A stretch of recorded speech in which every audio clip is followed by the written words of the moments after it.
An update on Ryan Jensen and what the Buccaneers are going to do in his absence.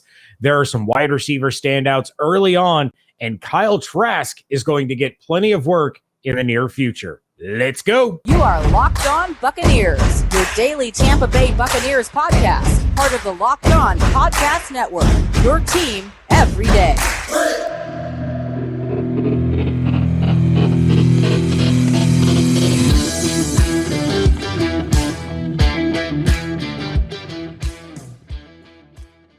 What's up, and welcome to the Locked On Bucs Podcast, part of the Locked On Podcast Network, your team every day. We are your daily podcast covering the Tampa Bay Buccaneers, free and available on all platforms, including YouTube. And we thank you for making us your first listen or view of the day. I am James Yarcho, joined by my very busy co-host, Mr. David Harrison. You can check out his work over at Sports Illustrated's BucsGameDay.com. Check out mine at SB Nation's BucsNation.com. And, of course, follow along on Twitter at Locked On Bucs, at JYarcho_Bucs, and at DHarrison82. And we do thank you again for making the Locked On Bucs podcast your first listen or your first view every single day. Today's episode is brought to you by BetOnline. BetOnline has you covered this season with more props, odds, and lines than ever before.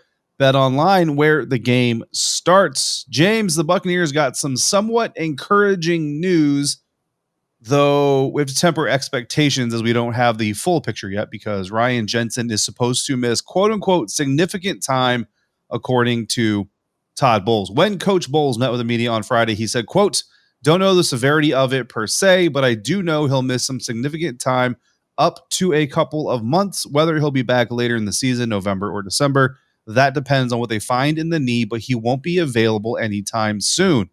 End quote. James, say some things. Okay, so I guess the encouraging part, right, is that Todd Bowles didn't sit in front of the media and say, yeah, Jensen's done for the year. That's encouraging. That means that if there is significant damage, it wasn't enough right out of the gate for them to go, okay, yeah, he's done, put him on the shelf. He's not going to play for Brady's last ride. That said, it's still a downgrade, no matter what you do, whether it's Robert Hainsey or Nick Leverett, or if they sign J.C. Treader, whatever the case may be, it's a downgrade no matter how you look at it, going from Ryan Jensen to anybody else.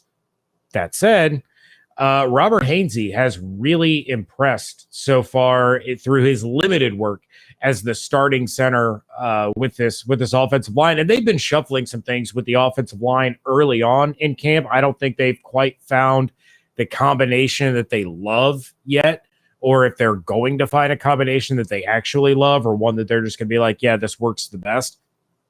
But Robert Hainsey, he's put in a lot of work in the offseason, as Carmen Vitale said when she was on last week. And, Robert Hainsey's worked with AQ Shipley. He had glowing remarks about Hainsey on the Pat McAfee show last week. So there's no way around it. It stinks that Jensen's hurt at all, but leaving the door open at this stage already that he could return, to me, I mean, you got to take the glass half full approach. No, absolutely. And, from a media literacy standpoint, I always look for the hidden message or the hidden reason for the message. Right. And that sounds a little bit pessimistic, but really it's just a way to get around coach talk, circumlocution, right? Talking around a topic or giving an answer without giving an answer. There's no benefit here to Todd Bowles saying something like what he said. There's absolutely there's no strategic benefit. Nobody, facing the Buccaneers in December is like, oh man, Ryan Jensen might be back, guys. We're totally, it totally messes up our plan. Like nobody is going around that. Now, the thing that concerns me about this, right, and this is pure conjecture, just purely my speculation where my brain went. So please, nobody out there, like, this is not news, this is not a report. Don't take it that way. But I don't like it depends on what they find in the knee, because what that means, because we know he went through a battery of tests shortly after the injury. Don't know all the extent of the test, but I imagine an MRI and an X-ray was done. And if they didn't get conclusive information, it could mean that the swelling around the injured limb was too great at the time to get a clear image and to be decisive, which means to me the more swelling, that's your body's natural reaction to defending itself against injury and further harm. So, put two and two together, right? Again, I'm not a doctor, so that's just my kind of like layman's assumption of things. And really the only example I truly have is that I go back to when I tore everything up in my ankle. My ankle like wombed to the size of like a basketball because my ankle literally said everything in here is destroyed. Let's protect everything else from not being further destroyed. And, and that's basically what I was told is your ankle swelled as much as it did because everything inside of it was done. And your basically your body was like, we need to make this as firm as possible because everything that supports you there is gone. So that's one thing that really kind of concerns me. But again, that's me connecting some dots that Coach Bowles, medicals, nobody really put out. So again, that's pure speculation, which I know we hate to do about injuries, but this is more the diagnosis thing and not the injury. I feel anyway about it. So either way, we go back to Vita Vea, honestly, right? Like Vita Vea, if you remember when he got hurt against Chicago Bears, the same kind of thing was kind of said. It wasn't like so much definitive, like maybe he could return. It was just kind of like, this isn't necessarily like a 12-month injury. It's not necessarily a full 9-month injury type of thing like that. But it wasn't. It was kind of being talked about from the coaching staff as maybe it wasn't as bad as everybody initially had thought it was. And then he eventually ends up being able to come back. Now, the Buccaneers are still going to have the challenge of getting through September, October, November, probably December before they, even have that possibility. And who knows what's happening by then. And then also there's another side of this, James, that I don't know how you feel about. I can't answer it for Ryan. You can't answer it for Ryan. We can answer for it about ourselves, but it's hard to without being in his position. I mean, look, he may get some medical advice that says, look, dude, the best thing for you long-term is surgery and recover, which means the season. But like, if you're asking me, could you medically go out there and potentially come back in January, early February, help with the playoff push? Yes. We know Ryan's a warrior. We know he's a fighter. He's tough as nails. You know what I mean? But even when you're tough, like there's a certain part of you, and his family loves him, and they want what's best for his long-term health as well.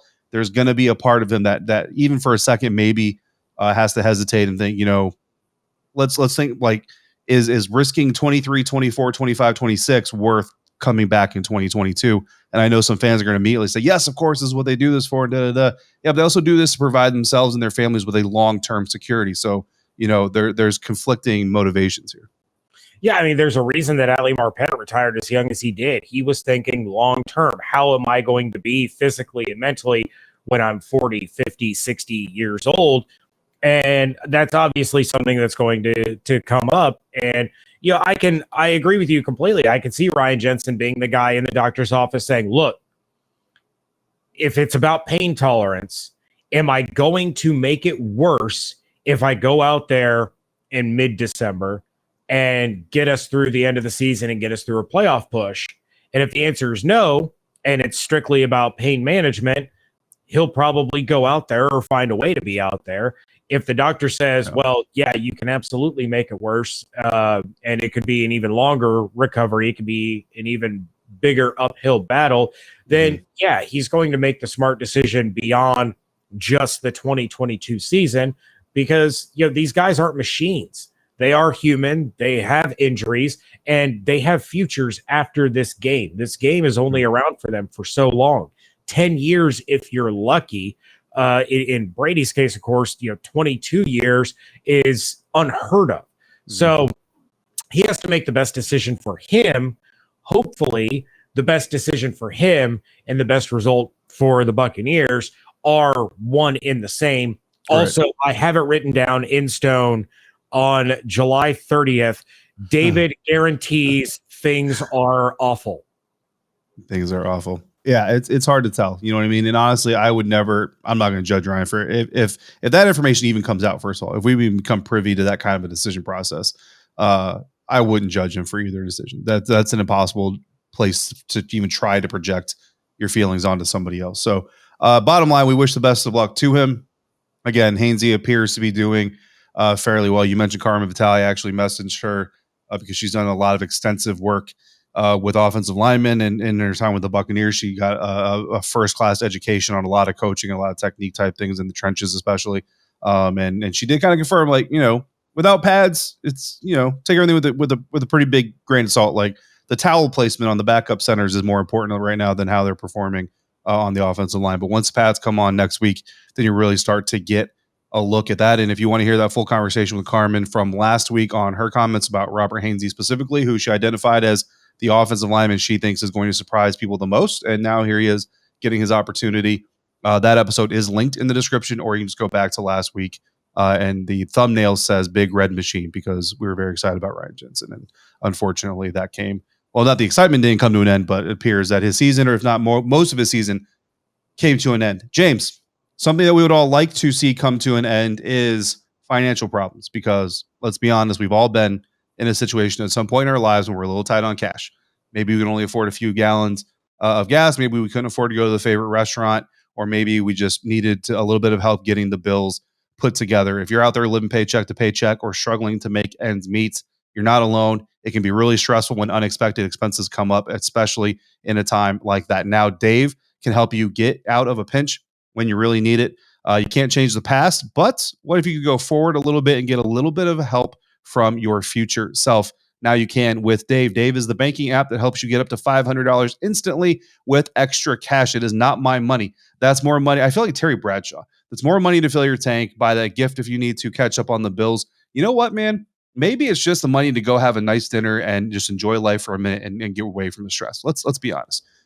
Either way, you can finally tackle those expenses that have been stressing you out without any hangups. There's no interest, no credit check needed. Millions of people have already downloaded the Dave app to get the financial relief that they need with extra cash. So if you're in a pinch, need some extra help, download Dave and think of it as a helping hand from future you.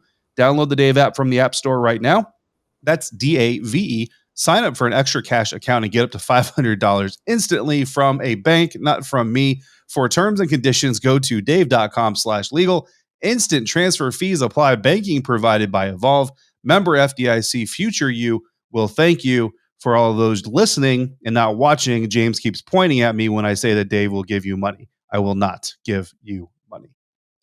Thanks for making the Locked On Bucs podcast first listener and first view every single day. We are just 1 week into training camp, and the wide receiver battle, already one of the more exciting battles entering camp that we talked about pretty extensively, I feel like, is getting pretty tight, because there's no doubt that Russell Gage is going to be a part of the offense, and his job isn't in jeopardy whatsoever as wide receiver 3, as far as I'm concerned. But he has been impressive so far. Of course, wide receiver 3A, Julio Jones, has also been pretty impressive, as has Brashad Perryman. But remember, Gage missed OTAs and minicamp, but already seems to be fully grasping the playbook and the expectations that one of the good teams in the NFC South is expecting from him. One of the teams not fighting each other in training camp in the first week of training camp. I missed this. What happened there? You missed this? The Atlanta Falcons had to cancel practice early on Saturday because not a fight, James, because of too many fights, multiple fights. Even the Falcons. Day 4. And I only imagine it was the Mariota and Ritter factions coming after each other. Ooh. I don't know. They were doing some one-on-ones, actually, because people were flipping out over Drake London catching a pass that was underthrown terribly over a cornerback that probably wouldn't make most other rosters in the NFC South. Actually, I don't know who the corner was, so I'm just talking trash about the Falcons at this point in time. It could have been A.J. Terrell, who obviously would make all the rosters. But anyway, the Atlanta Falcons are not they're not a trash can not fire. Not a trash can, not fire. Full disclosure, my Saturday was completely hectic, so I missed a lot of things. No reason to blame you for missing any social media traffic. Social media is a rapid fire stock exchange of humor and anger. Yeah, pretty much. Okay, so I'm obviously very excited about Russell Gage. I was excited about the signing. I've liked him for a very long time. I think he's a great receiver. So the fact that he's impressing early on, the fact that even missing those off-season workouts and all of those things earlier in the year, they've not affected him. That's fantastic. He was speaking to the media, talking about how the Bucs make things really simple for him. He knows exactly what he needs to do on any given play. Brady makes things very simple for him. So it's good to see that he's getting acclimated very early on. It's a very positive sign. But as for some guys that are not, already guaranteed a roster spot. They don't already have their place locked and loaded. Two guys, David, that you and I both didn't have. Well, we each didn't have one or the other making our initial 53-man roster prediction, and that's Tyler Johnson and Jaelon Darden.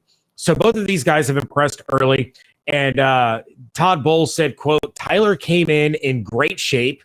That's good news because that's not something that happened last year. It's also something that Evan Klosky said he was going to keep his eye on.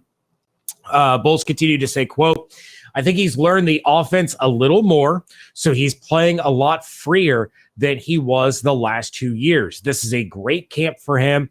He'll get a lot of playing time, and we'll get to see what he's really doing, end quote.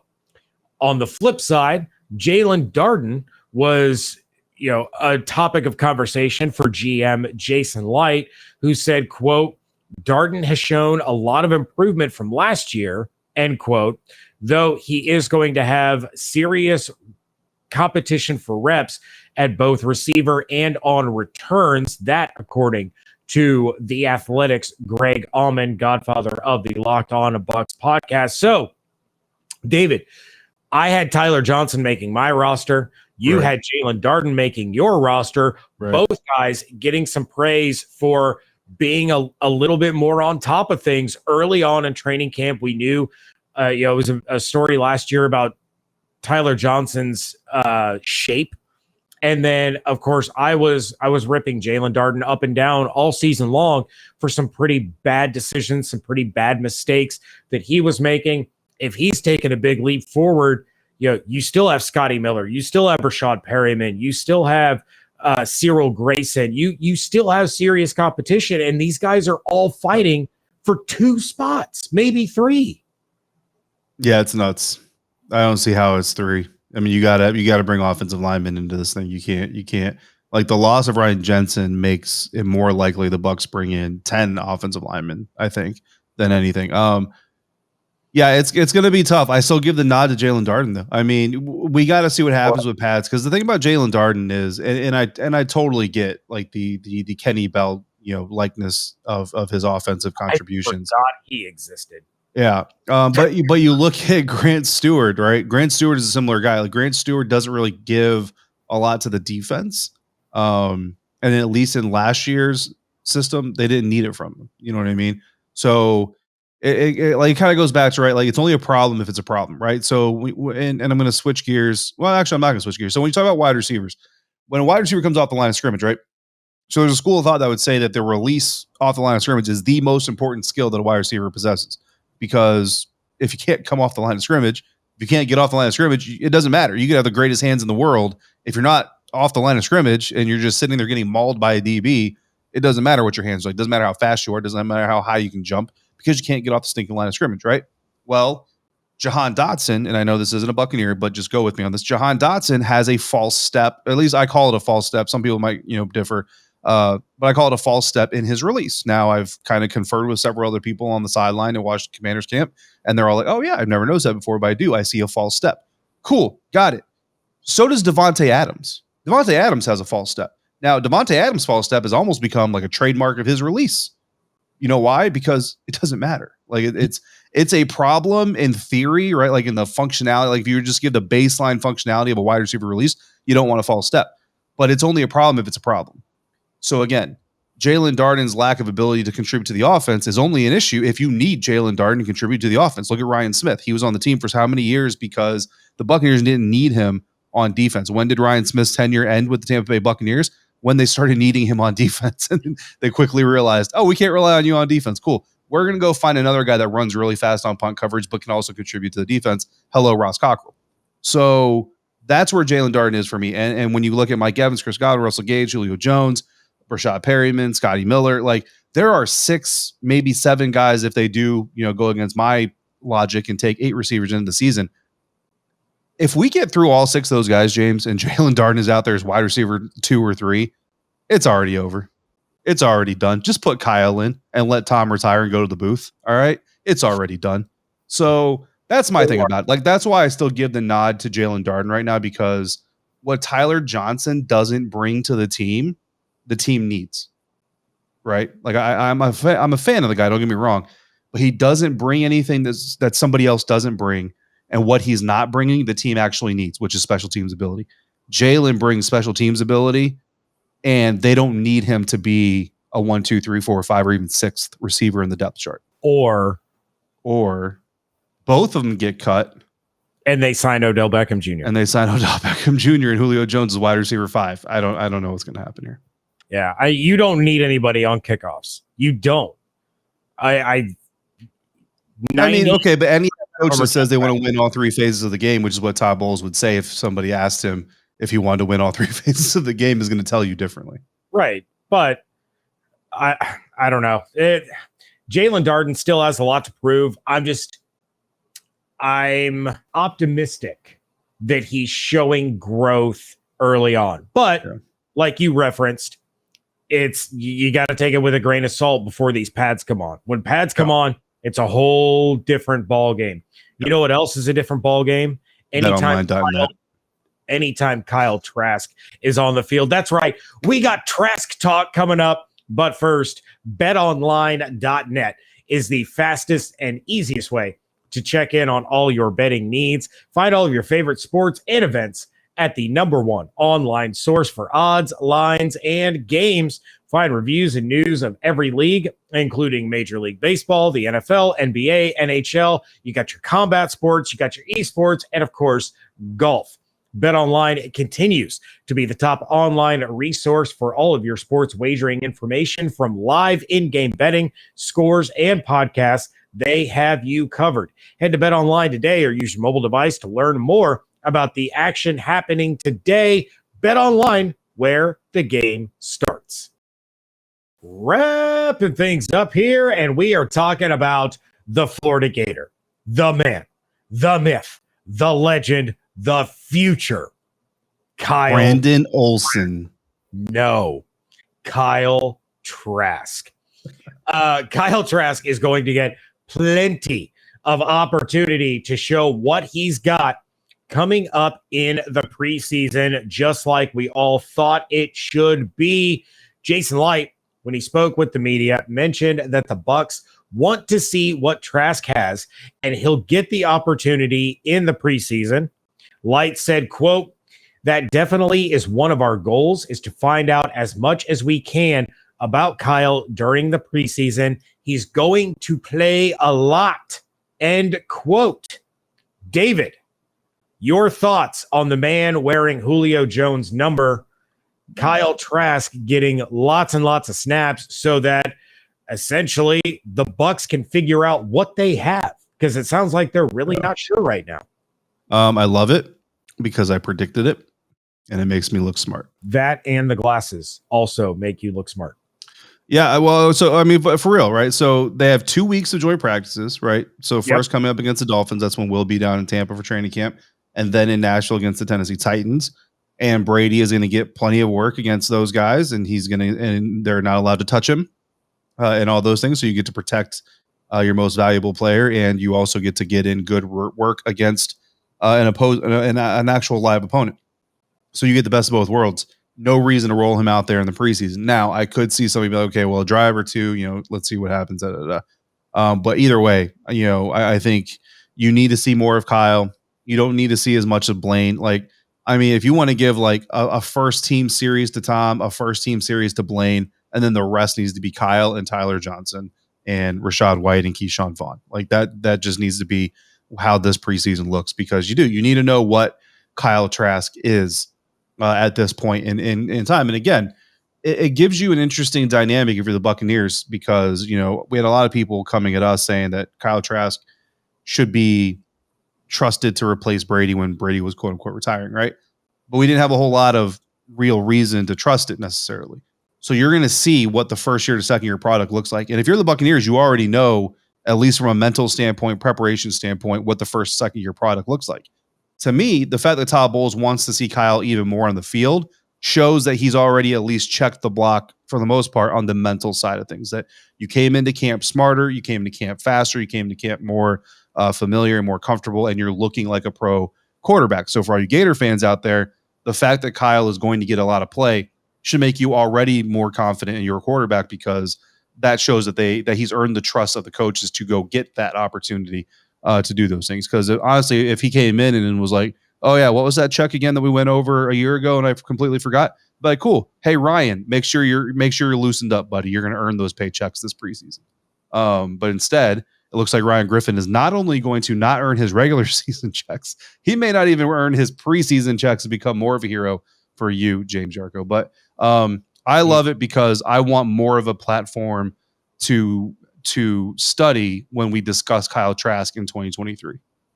Yeah, I mean, we're going to start to get some evidence one way or another, right? As far as the preseason is concerned, I'm with you 100%. Maybe give Brady and the starting offense a drive against the Miami Dolphins.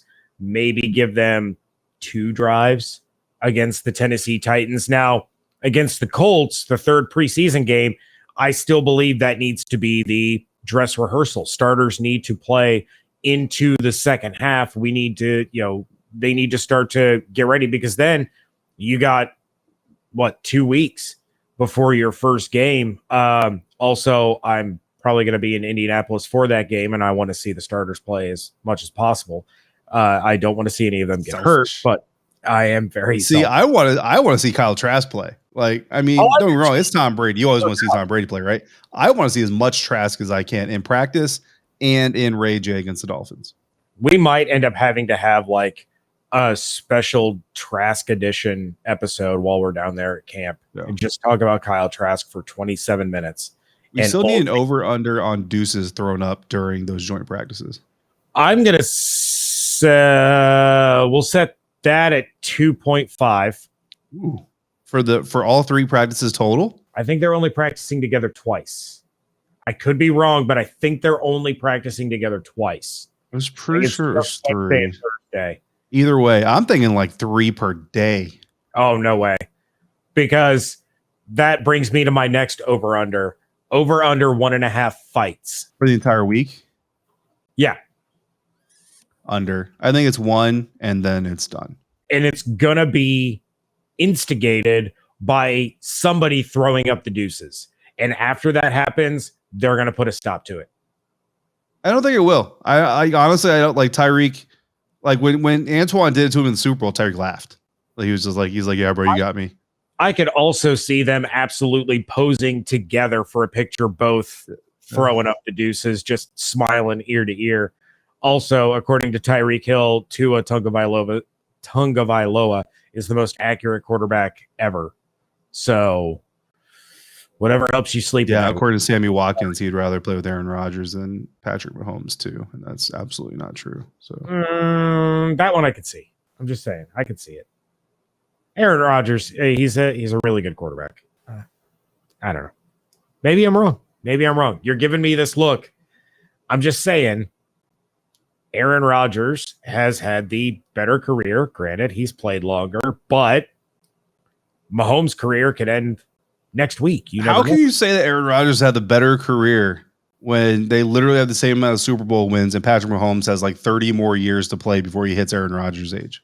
Because Aaron Rodgers won his pretty early into his starting career too, and he hasn't won another one since. Who's to say? Yeah, but I'm saying though, like Patrick Mahomes still has all these years to win another Super Bowl that Aaron Rodgers never won. Aaron Rodgers, those years are past him. Like, right, but he can't go back and win more Super Bowls there. Still had the opportunity. It's the same thing. Same with Russell Wilson. He won one really early on, hasn't won another one yet. And we were all talking about, oh man, Seahawks are going to win so many Super Bowls. Oh my God, the Chiefs are going to win so many Super Bowls. First of all, I never said any of that stuff. It's the Royal. What I'm saying though is you're transposing Aaron Rodgers' failure to win another Super Bowl onto Patrick Mahomes. Patrick Mahomes has all the potential and opportunities left ahead of him that Aaron Rodgers has already squandered. So to say that Aaron Rodgers has a better career when Patrick Mahomes is a decade behind him in Super Bowl opportunities is a little unfair, I think. Is Eli Manning better than Aaron Rodgers? Absolutely not. And wins and losses aren't quarterback stats, but don't Eli Manning this conversation. Is Ben Roethlisberger a better quarterback than Aaron Rodgers? No, absolutely not. But he still has more rings. The argument is invalid, and Aaron Rodgers is. You are the one who brought up Super Bowls. Actually, no, I think I am. So outro. Bowls. All right, with that, we are getting out of here. Thank you for making Locked On Bucs your first listen or view of the day if you made it this far. Now make your second listen to Locked On NFL podcast.